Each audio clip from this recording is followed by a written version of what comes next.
कौमी सूबाई असम्बलियों में PTI और सुन्नी इत्तेहाद काउंसिल के तमाम अरकान आज़ाद करार। इलेक्शन कमीशन ने PTI और सुन्नी इत्तेहाद काउंसिल के अरकान को आज़ाद करार दे दिया। सुप्रीम कोर्ट के 25 अगस्त 2025 के हुक्म पर नोटिफिकेशन जारी। कौमी असम्बली पंजाब, KP और सिंध असम्बली की पार्टी पोजीशन असर नौ तरतीब। सुप्रीम कोर्ट फैसले के बाद अरकान की वाबस्तगी PTI या सुन्नी इत्तेहाद काउंसिल से जाहिर नहीं होगी।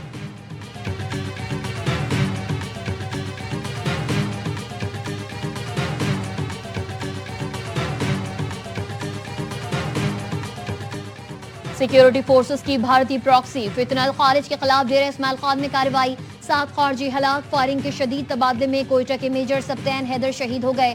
ISPR का कहना है हलाक खारिज फोर्सेज और कानून नाफिज करने वाले इदारों पर हमले में मुलव्वस थे। सदर और वजीर आजम ने सिक्योरिटी फोर्सेज की कामयाब कार्रवाई को सराहा। शहीद मेजर सब्तैन हैदर को खराज अकीदत पेश किया। सदर जरदारी का कहना था भारतीय सरपरस्ती में सरगर्म फितनल खारिज का अंजाम हमेशा इबरतनाक होगा। शहबाज शरीफ ने कहा मुल्क से दहशतगर्दी के मुकम्मल खात्मे तक जंग जारी रखेंगे। वजीर दाखिला मोहसिन नकवी बोले शहीद मेजर सब्तैन हैदर जैसे बहादुर सपूतों पर कौम को नाज है।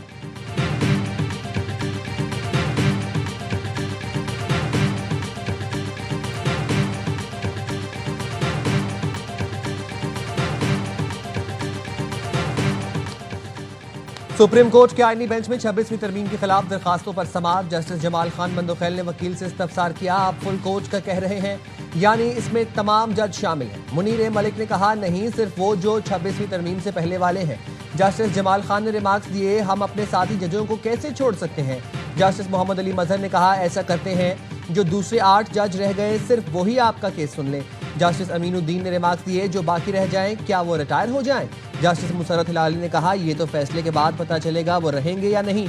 उन जजों को बेंच में नहीं बैठना चाहिए जिनकी 26वीं तरमीम के बाद तरक्की हुई। जस्टिस जमाल खान बंदोखैल ने कहा क्या नए जज किसी और मुल्क से लाए गए।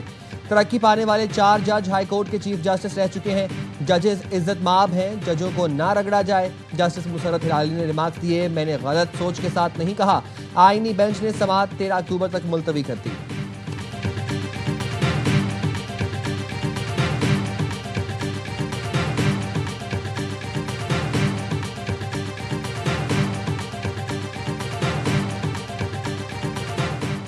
इलेक्शन कमीशन ने पंजाब में बल्दियाती इंतखाबात के लिए हल्का बंदियों का शेड्यूल जारी कर दिया।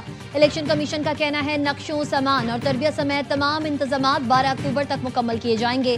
कमेटी 13 से 31 अक्टूबर तक हल्कों की इब्तिदाई फहरिस्तें तैयार करेगी। 1 नवंबर को इब्तिदाई फहरिस्तें शाये कर दी जाएंगी। 2 से 16 नवंबर हल्का बंदी अथॉरिटी के रूबरू एतराज़ात जमा किए जा सकेंगे। कमेटी 8 दिसंबर को हतमी फहरिस्तें शाये करेगी। बल्दियाती इंतखाबात का शेड्यूल दिसंबर के आखिरी हफ्ते में जारी होगा।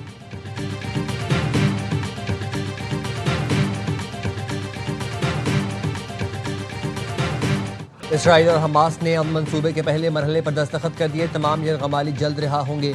अमरीकी सदर ट्रंप का सोशल मीडिया पर ऐलान, कहा इसराइली अफवाज मुतफ़िका लाइन तक पीछे हट जाएंगी। ये मजबूत, पायदार और दायमी अमन की जानिब पहला कदम होगा। तमाम फरीकों से मुनसिफाना बर्ताव किया जाएगा। मुस्लिम दुनिया, इसराइल, तमाम पड़ोसी ममालिक और अमरीका के लिए आज अजीम दिन है। कतर, मिस्र और तुर्की का भी शुक्रिया, इस तारीखी और बेमिसाल मौके को मुमकिन बनाया। यरगमालियों की रिहाई पीर तक मुमकिन है। जंगों को रोकने के लिए टैरिफ की ताकत का इस्तेमाल किया।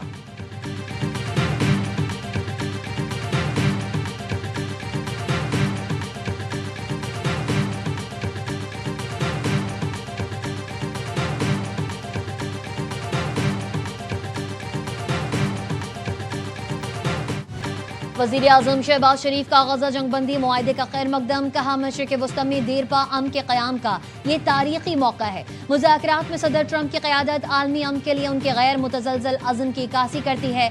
कतर, मिस्र और तुर्की की पुरअज़्म और अनथक कोशिशों को सराहा जाना चाहिए। हम शिराकतदारों, दोस्तों और ब्रादर ममालिक के रहनुमाओं के साथ मिलकर काम करते रहेंगे। दुनिया को काबिज़ीन और गैर कानूनी आबादकारों का मुहासबा करना चाहिए।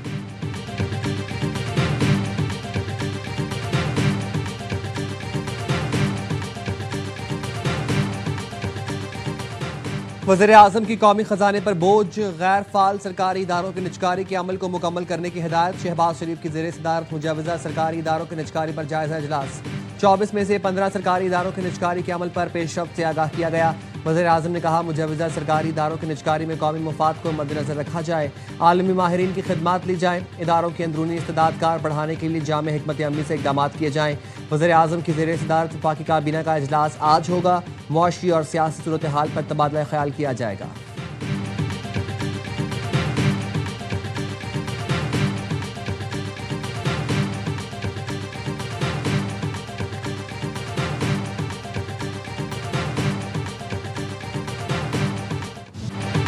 पीपल्स पार्टी और नून लीग के दरमियान कशीदगी खत्म करने पर इत्तेफाक। सदर आसिफ अली जरदारी से लीगी वफ्द की नवाब शाह में मुलाकात। मोहसिन नकवी ने मामला तय कराने में अहम किरदार अदा किया। सदर जरदारी ने मरियम नवाज के बयानात पर पीपल्स पार्टी और सिंध के अवाम की दिली आजारी पर तहफ़्फ़ुज़ात का इजहार किया। जराये के मुताबिक सदर ने कहा अपने दोस्तों से बोलें, सोच समझ कर बयानात दिया करें। मैं पीपी रहनुमाओं को समझाऊंगा, वो भी तहम्मुल का मुजाहरा करें। हम जमहूरियत के खातिर ताउन कर रहे हैं, नहीं चाहते मामलात खराब हों। हुकूमती वफ़द ने यकीन दहानी कराई, अब कोई मुतनाज़ बयान सामने नहीं आएगा। बिलावल भुट्टो ने पार्टी का हंगामी इजलास तलब कर लिया। आसिफ अली जरदारी से लीगी वफ़द की मुलाकात पर रहनुमाओं को एतमाद मिलेंगे।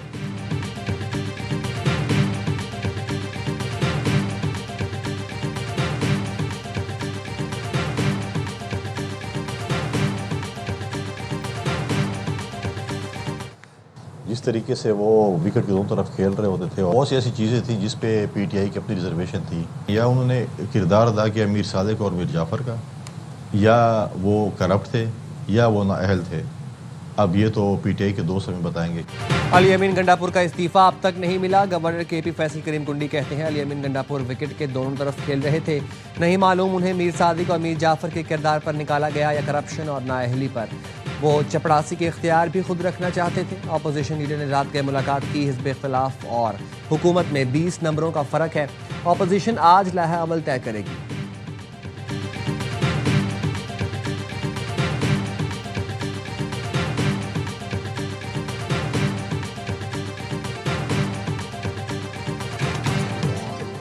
और हब में विंदर के करीब 2 गाड़ियों में तसादुम, 4 अफराद जहां बहा, 7 जख्मी। पुलिस ने बताया हादसा राना भिट के करीब पेश आया। लाशों और जख्मियों को अस्पताल मुंतकिल कर दिया गया।